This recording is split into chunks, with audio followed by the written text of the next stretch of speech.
What is up, guys? It is DM Comet here. Just gonna make a short video because I just felt like it.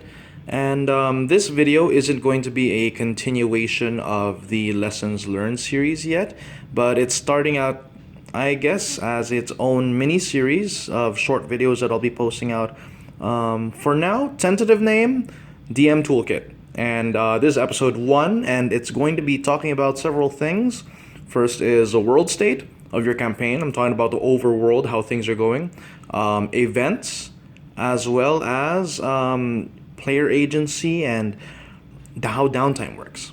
So don't worry if you are going to be watching the video. What I'm just going to be doing is I'm going to be flipping through this book. It's called Strongholds and Followers by MCDM products. It's one of my favorite books. I really love it. It's my tool of choice when handling overworld player-run strongholds and, well, followers. And you can use whatever you want, but this is what I choose. Okay, so I'm just gonna be flipping through pictures, showing off some cool art, maybe some other things, right? And but all this is just for aesthetic purposes and just so you're not looking at a black screen, right? By the way, if you prefer that, just hearing my voice, which I don't know why you would, just go ahead and put that in the comment section. Anyway, so right over here, I guess we start out with this artwork because it's showing here a classic scene. You're in the middle of a village, people are walking by, it's a normal time in life, people moving within the marketplace, a dog is barking in the background, some birds fly overhead, it's a peaceful day. The tiled roofs upon the houses are right beside the edges of the chimneys where smoke slowly rises up past the tree line, up into the clear skies. And what does this mean? It's a safe time. It's a time of peace. Maybe an interesting wizard fellow that your character has encountered in the past is just teaching, showing some tricks. She's Pina, by the way, or Pinya. She's in the adventure in this book. But anyway, how the world, of course, has these events or something along these lines, right? Going on in the background. There's always something happening within the campaign setting outside of the players kicking butt, taking names, and stealing gold, right? Well, depends on what group you are or what your player groups do, but yeah. Basically, as a DM, it's your job to make players have fun, but also, and sometimes it's for player satisfaction, sometimes it's for yours. It's important for you to realize that some players, right, they get their fun by being immersed in the campaign. They like being able to walk into townships, talk to everyone there, make connections with townsfolk that honestly sometimes you don't even know that they would have been interested in. Sometimes they'll find joy in that random plant that you suddenly allowed them to talk to because on a whim they cast Speak with Plants, and they'll really have fun with that. So it's an important thing to do, right, in order to handle situations like that, to make your world feel alive. Now, how do you do that? It's to handle the world state. It's to make things move without players doing anything. What that means is, while they are the focus of your adventure, the players are not necessarily the focus of the world as a whole. Unless you're running like a epic level adventure, then that's a completely different story. So how do you do this? By making world events happen. Well, not major world events, but like changes within the world state or changes within the lives of certain NPCs. Basically, progress them as a player's level, right? Sometimes even putting in random events is enough to jog a player's inspiration for, wow, this world is alive, right? Things can happen without me being there, and for all you know, that could inspire a player's action. Anyway, the reason why this is important to do is because, like I said earlier, the players will feel immersed in the setting, and there's no better feeling as a DM than having your players not only have fun but be immersed in a setting that they're having fun in too. It just shows your ability as a DM. And over here in the previous image I showed, it was just an image of a peaceful town, but not all these events are good. Sometimes they're bad. There's scenes of warfare, straight out battles, right? And warfare is a thing. If your setting is not at war, you should ask yourself, why isn't it? Generally, D&D campaigns start out when the campaign is in a state of change, the turn of an age, right? And I'll explain that in a separate video. But when you're handling your world state, you have to consider what changes will occur, right? How these NPCs' lives will be altered, sometimes by the actions of player characters, sometimes by the actions of just the world around them. Think of your campaign setting as this web. When a string upon the web is plucked, the entire web vibrates. The closer things more so than the farther edges of the web sometimes. That should be how your campaign setting should be if you want to host your campaign setting, of course. I'm not trying to tell you that you should have fun in a specific way. So you may be wondering, though, mechanically, how do you do things like that, right? How do you give players the agency to be able to make these decisions, have their actions or the actions of just the world in general do that, right? Well, the way I see it, you just got to have the right tools. This is my tool of choice, this book. But of course, before I got this book, I've been doing this before this book even came about, right? You can do this by simply, and I'm going to teach you a trick. This is a very simple trick, but I find it very effective. Rolling for it. Just roll for it. You may think it's random, yes, but this is what I do. So let's start. I'm going to give two examples. First one off the top of my head. Let's say that you're within a tiny village of Woad, right? And within the village of Woad, it's sort of closer towards the northern edges of the continent, right? To the south, there's a cold swamp, right? Every winter, the snow falls and it packs up upon the roads and everything else, right? And when that happens, right, you are you as a DM, you're given several options, right? How do you want the town of Woad to change as the players play? Maybe they're away from the town of Woad. Maybe one of these players is from the town of Woad. Of course, you want to mess around and poke around the things that will get the players interested, right? Things that players can act upon. You want to give them information and discoveries that they can act upon. So let's say you're wondering what will happen towards a specific family within the town of Woad, right? Let's say that the family is related towards one of the players. Maybe it's the player's family in particular, the character's family. And so you get a dice, right? You begin to think out what's the worst possible thing that could happen. What's a normal thing that could happen? And I'd say in this situation, the worst possible thing that could happen is a monster from the Word Marsh, the swamp south of Woad, could attack the town, and an average thing is that the town nothing special happens. And what could happen that could be good?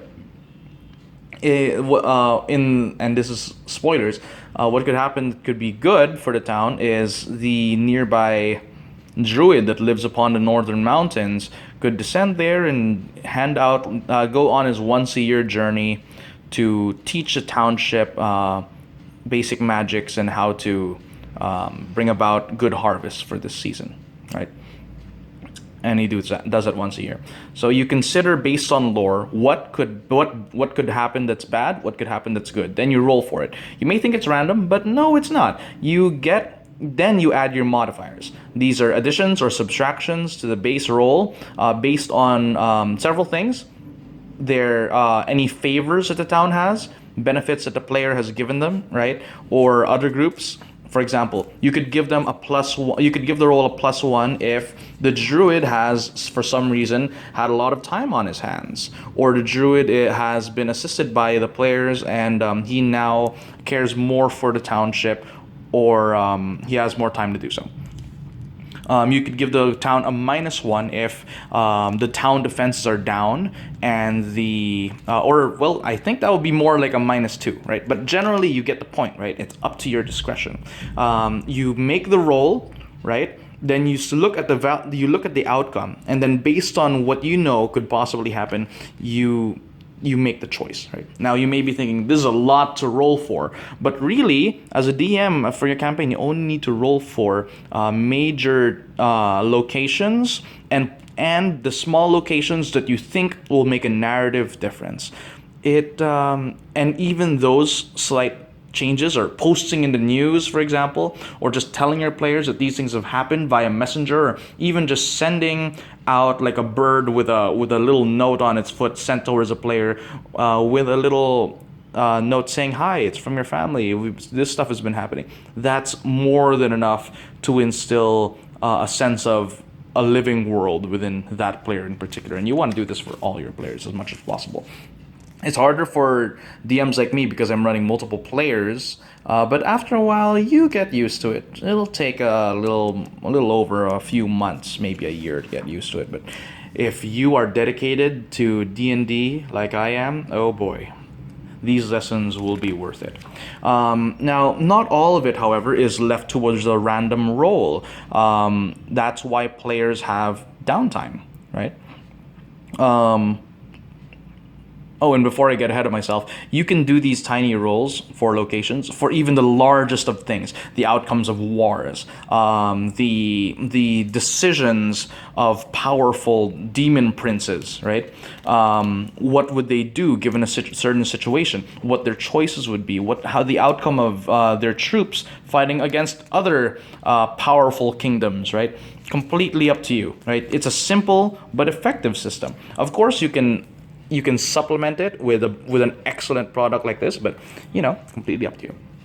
Anyway, so I'm gonna close this for now. That's enough showing off art. Also, I don't want to get flagged. So with downtime, that's a way for players to personally not almost control what they do when they're not adventuring, right? And this downtime, while most of the features affect the players themselves, there is the potential to affect the overall world state. Gambling with the wrong person, complications, flaws, and all of these downtime activities can be found within the Xanathar's Guide to everything from the Wizards of the Coast official D&D book. Very, very useful, and I love it to death. As much as possible, I roll downtime with my players in person or on my Discord channel, which I'll leave a link to in the description. When players are doing their downtime, it gives them a good sense that there's more to D&D than adventuring, which, oh god, there is. Remember the 3 social pillars, my friends, of D&D. The 3 pillars of gameplay, I mean. Role-playing and social interaction, 1. Combat, 2. And 3. Exploration. This is a form of role-playing and social interaction with exploration that is downtime. It's an important part of the game. Most people, they think, well, some of these class abilities from certain classes or subclasses are useless. They deal no damage. They give no advantage. They make no saving throw. But in truth, oh boy. Oh, Pillsbury Doughboy. The best way for me, as a DM, to host your campaigns is to make sure that your campaign has everything that D&D has to offer. And that's a lot, right? If you're including flanking rules, why not employ facing? If you're including the honor score, why not include sanity as well, or madness, right? If you're wondering how come the ranger ability isn't proccing, why don't you roll for exploration, which I will teach in a similar fashion, because I have inspiration run in a similar fashion to the mini roll system that I told you about in a separate video, maybe the next video. Exploration is important. But having these downtime activities for your players in between adventures are super helpful. Now, the way Adventures League runs it is more like how do I say this? It's not as immersive per se, right? But that's understandable because Adventures League players, they have limited amount of time. They have only one DM. The DM caters to a lot of players. But I roll it in a more interactive and role-playing fashion as a DM with a lot more time on his hands. and a lot more and more frequent and regular players has the ability to. I roleplay Downtime with the NPCs they meet, the complications they encounter, and downtime can range from pit fighting to creating magical items, and with the expansion of this book, which is excellent, building up strongholds, forming armies, and making followers, right? And these followers, of course, you can even use that tiny system I told you about. Make the roll, add modifiers, add detriments to the roll, and based on what you think would be the best or worst outcome, make a roll, right? Of course, make sure that your outcomes, your potential outcomes, are logical conclusions and not a railroad type of DM where you think, oh, it'll just happen because it's the most it's the most convenient thing for my storyline. That will sap the any potential inspiration a player could get from this whole system, right? Make sure that, and actually the best thing to do is just talk to your players about it in the same fashion that players should speak to their DM about their plans so the DM can assist them to succeed, right? Because the DMs are enablers, not disablers, right, of player agency. The DM should talk to the players and say, hey, maybe last week we didn't have enough downtime, right? What would your character do? Or let's say their character is being interacted with out of game. You go ahead and message them, hey, something's going on. There's a situation. What would your character do? D&D is all about a shared experience. And this is not just a shared experience between players, also between the DM and the players. It is the DM's job, like I said in the previous video about lessons learned, for him to handle the dreams, aspirations of players in game and make their fantasies a reality. It is all these things, all these tools that I'll talk about in this episode, that I talked about in this episode, and that I will talk about in the series, are simply tools for that may help you. I highly suggest you use them, but if you can figure out a better system, hey, go ahead. And if you do, please message in the comments below, because I would love to hear from you. And yeah, I guess that's it. The topics that we covered in this video were downtime, world events, a little bit of player agency, as well as a mini system with how to adjust your roles and base world events from them. Right? Wow, this mini video really lasted quite the while, but I guess that's just more content for you guys. Anyway, to my players watching this video and to any viewers and new subscribers, welcome to the channel, and I'll see you around by Sunday, where I'll post a new video. Goodbye, guys. See ya.